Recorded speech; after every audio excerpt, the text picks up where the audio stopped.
Several government agencies telling federal workers to ignore an email from DOGE that came out over the weekend demanding that they explain their work over the past week. Now on X, what you're looking here, Elon Musk saying that failing to respond to this request, quote, would be taken as a resignation.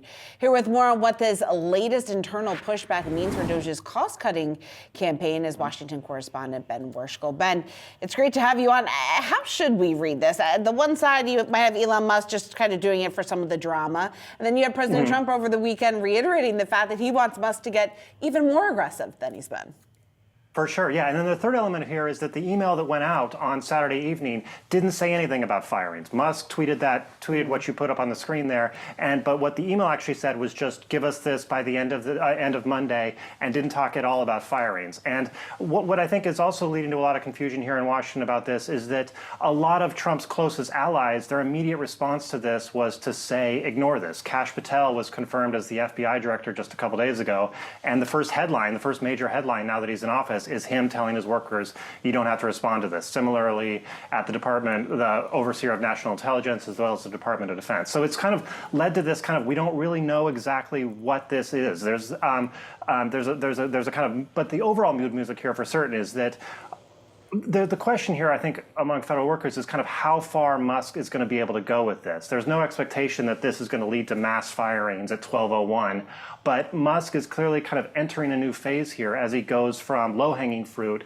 contracts that he can just kind of cancel unilaterally, probationary workers who enjoy a lot less legal protections, to longer-term government workers who have more protections, and I think are clearly in the target here. So we have this deadline of tonight. There's a lot of unclarity on what it is, and whether or not this feels itself out in the next couple of days. It's clearly going into these workers' files. That's the sense I get, and then they're going to be, as Musk gets to their department, do they respond to this or not becomes a question.